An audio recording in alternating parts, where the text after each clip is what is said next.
So ngayon guys, mag-unboxing tayo ng rice cooker. Yan. Rice cooker galing sa Astron.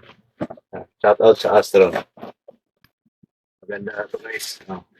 Galing sa Astron. Yan. 1.2. Yan, 1.2 liters. Link nito guys, ilagay ko lang sa comment section guys ha. Model nito guys si Coco Martin. Di ba? Coco Martin. Shout out kay Coco Martin. At saka sa Astron guys. Ganda nito. May mino. Hindi natin kailangan yan. Tapos meron tayong wire guys. Adapter. Meron tayong panandok. Tapos may sapin.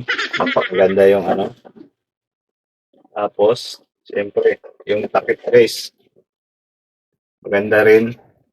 Yan o. Diba? Kailangan natin yan. Tapos, may panandok sa bigas. Diba? Tapos, siyempre, may mino uli. Coco Martin uli, Astron. Shoutout sa Astron. Hindi natin kailangan yan. Tapos, naka-plastic. Diba? Ganda, oh.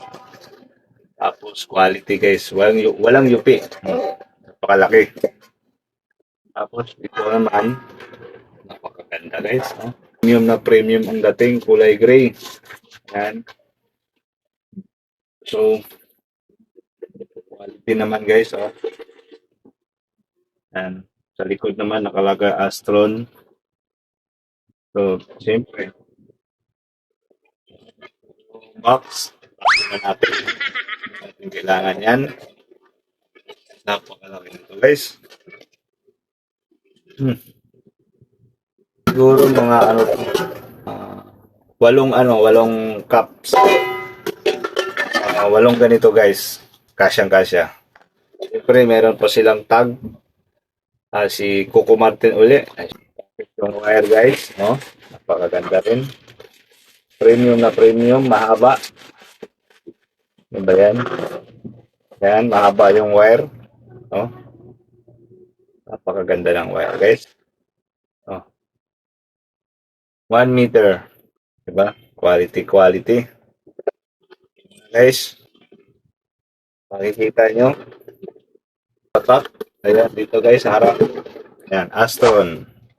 Sabi nga nila guys, 15 minutes luto na yung kanin nyo rito sa rice cooker. Napakaganda nito. Tipid sa kuryente guys. Kung ganun. Tapos ito. Ayan. Ito yung mga kailangan natin guys. So, yun lang guys. Kung gusto nyo bumili nito, ilagay ko sa comment section ang Astron.